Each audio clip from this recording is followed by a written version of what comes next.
Bonjour, bienvenue sur les podcasts des Liens Dorés. Je suis Aurélie, coach équestre spécialisée dans la gestion du stress, la résolution de problèmes entre humains et chevaux et la remise en confiance du cavalier, du cheval ou du couple homme-cheval. Je m'aide de la technique équestre, du shiatsu et d'outils cognitivo-comportementaux pour accompagner les duos qui font appel à moi. Si jamais tu veux en savoir plus, n'hésite pas à aller visiter mon site lesliensdorés.fr. Aujourd'hui, on va parler sommairement de la médecine chinoise parce qu'elle va faire partie de mes réflexions et de mes partages. Donc je pense que c'est important de vous en donner un aperçu pour que vous compreniez un peu ce que j'entendrai quand je parlerai par exemple des éléments. Si vous avez des questions, surtout n'hésitez pas à me les partager ou si vous souhaitez aller plus loin ou y voir plus clair. Je vous invite également à vous rapprocher d'un praticien shiatsu qui propose des initiations ou encore à explorer des livres comme Le Guide du bien-être selon la médecine chinoise du docteur Yves Requena et de Marie Borel. C'est une vraie petite bible à avoir sous la main.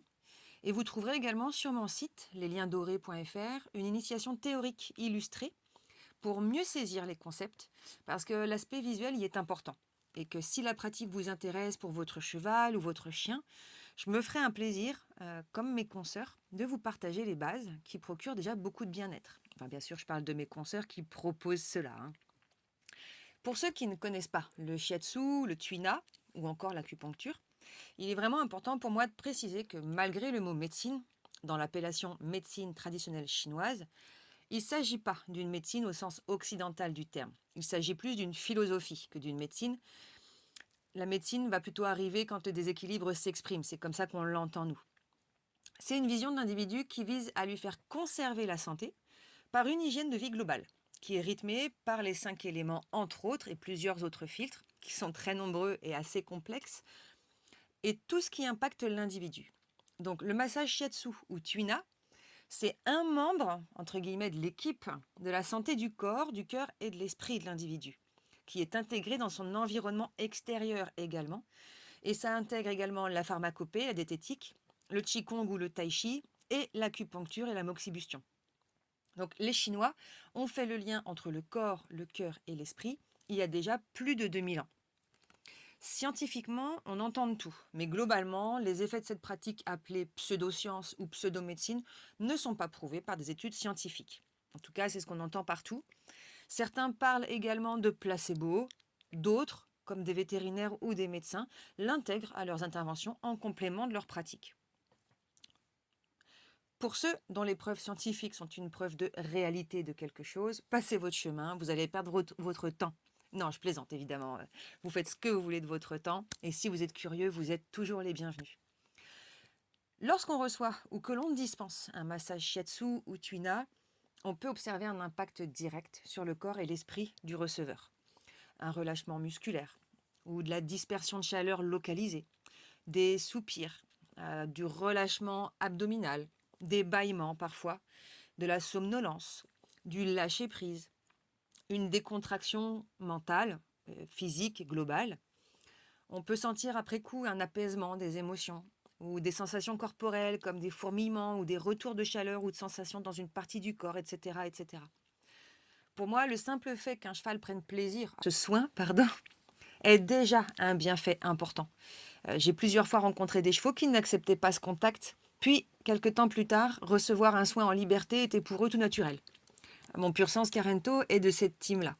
Les premiers soins qu'il a reçus de ma formatrice, il bougeait pas mal, il n'était pas très disponible, il a du mal avec le contact physique, malgré un environnement adapté.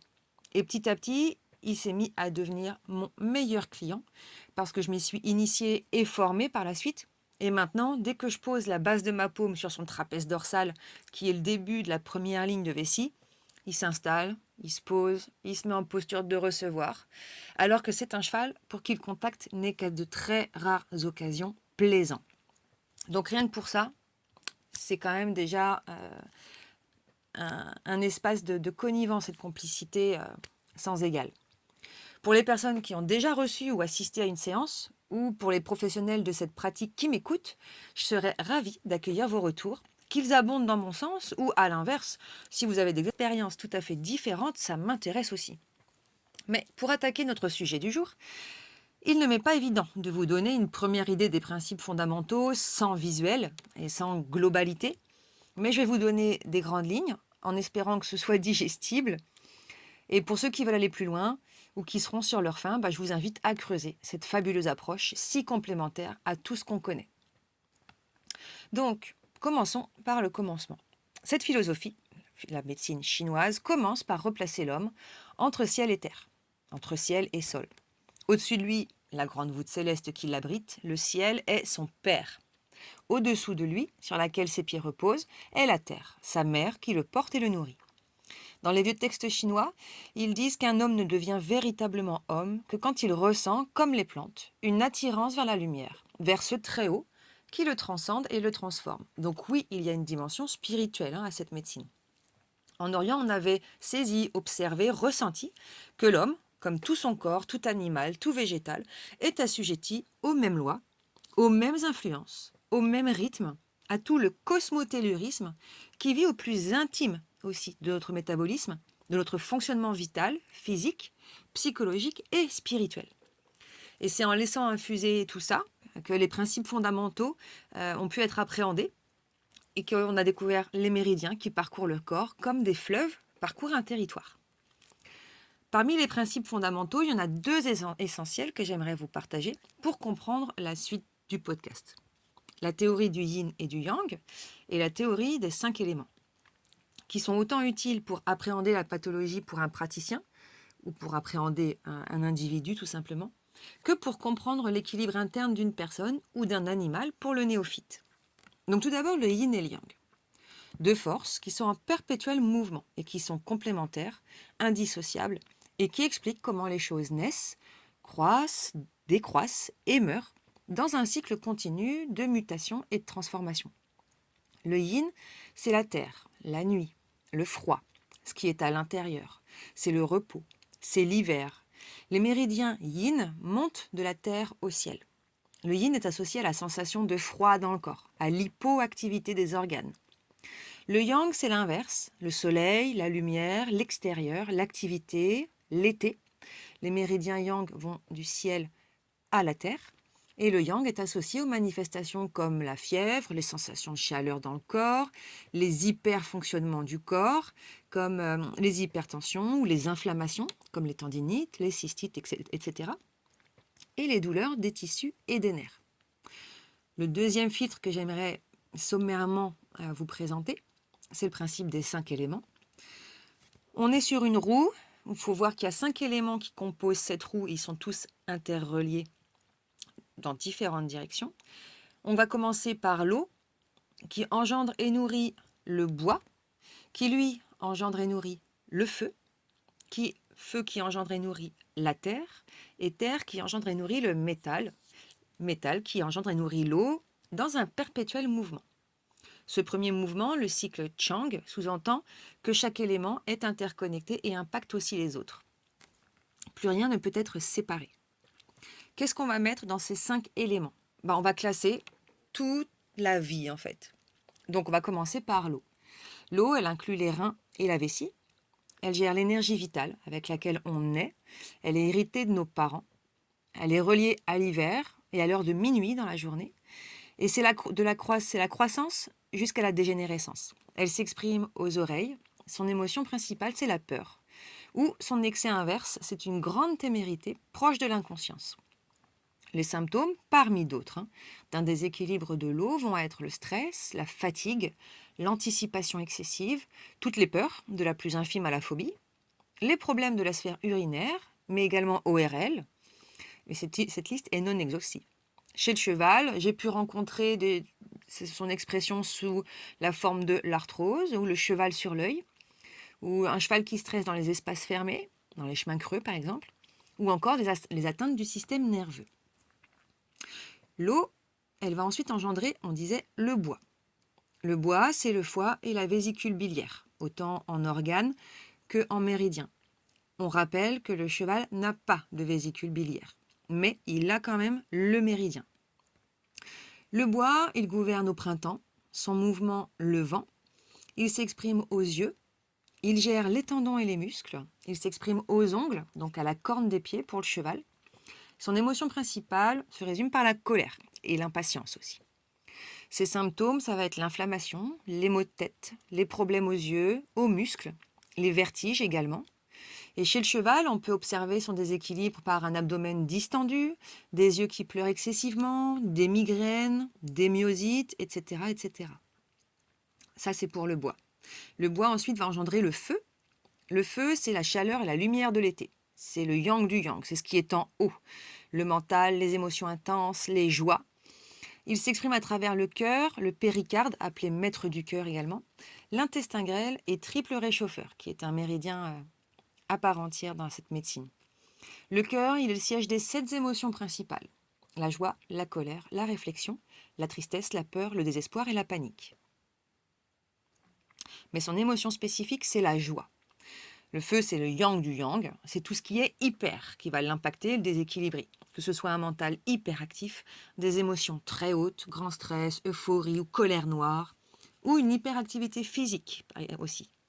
Physiquement, on peut observer des symptômes comme l'insomnie, l'agitation, les bouffées de chaleur aussi, ou une transpiration excessive. On a également l'hypertension, ou dans les comportements, une timidité très importante, ou une hypersensibilité, mais également physiquement des troubles cardiaques, de l'hypotension, etc., etc. Après le feu engendre et nourrit la terre. Ses organes, rate, pancréas et estomac. La terre, elle s'exprime à la bouche. Son tissu, c'est la chair, mais aussi les muscles, mais différemment du bois. La terre, elle gère la bonne extraction des informations et l'assimilation, autant de la nourriture que des pensées et des apprentissages. La rate gère aussi la qualité du sang, les gonades, et elle peut s'exprimer ou être impactée par l'anxiété, les ruminations. La terre gère aussi la mémoire, l'intuition. Elle permet la tempérance, le recul, l'objectivité. Chez les chevaux, j'ai souvent observé des symptômes s'exprimant par la bouche, une nuque, une mâchoire verrouillée, des mâchouillements, des morsures, le cheval qui bâille après avoir mastiqué intensément le bout du stick ou après avoir léché nos mains. Le ventre levretté aussi peut être un symptôme, comme pour les ulcères, comme s'il n'avait pas assez bu alors qu'il a bu.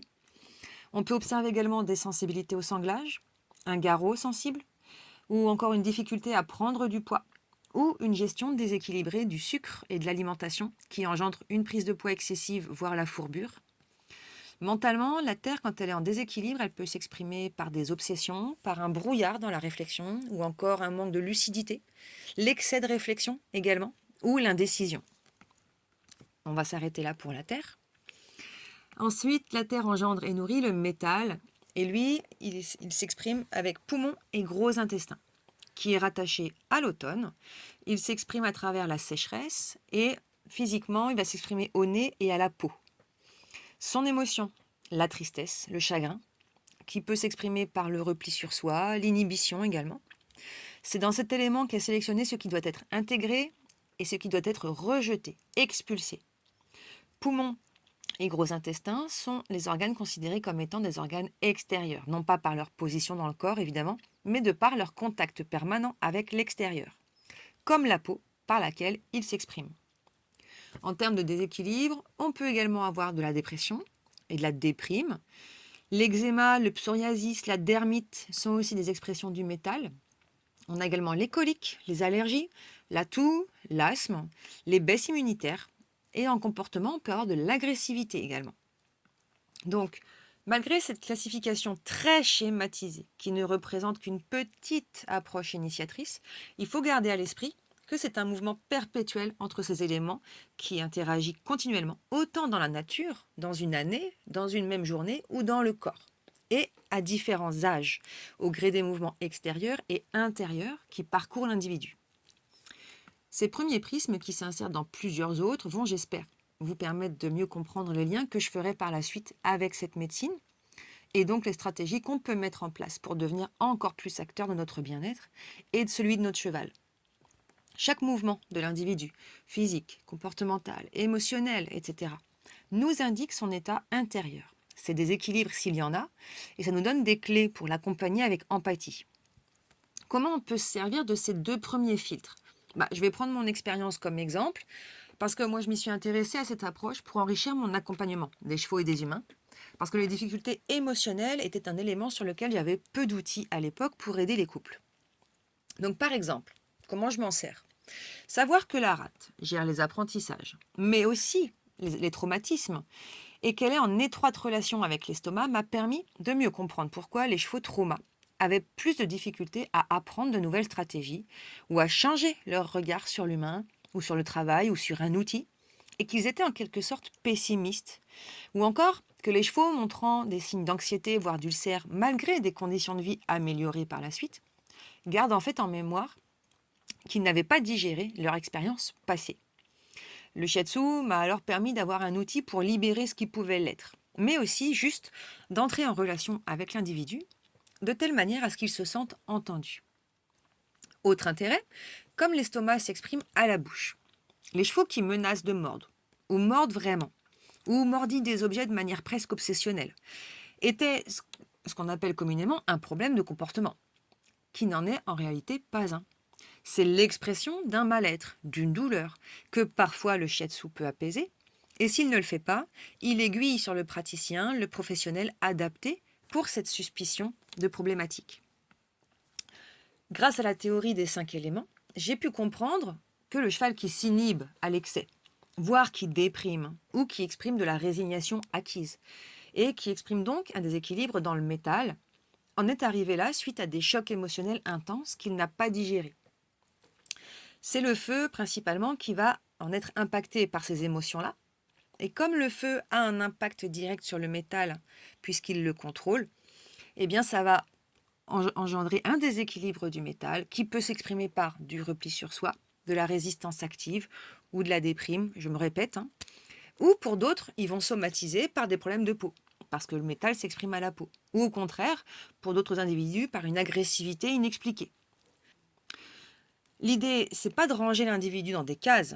Le shiatsu nous permet juste de voir que même si les symptômes s'expriment dans 2 ou 3 éléments principaux, les 2 autres seront également impactés, ou même à la base du problème. Du coup, on va pouvoir accompagner les causes et plus seulement les conséquences. Pour nous-mêmes, envisager que mes brûlures d'estomac sont potentiellement corrélées à des ruminations ou à de l'anxiété va me permettre d'éviter de prendre un médicament pansement pour aller plutôt en amont travailler sur les causes, mon mal-être émotionnel et mental.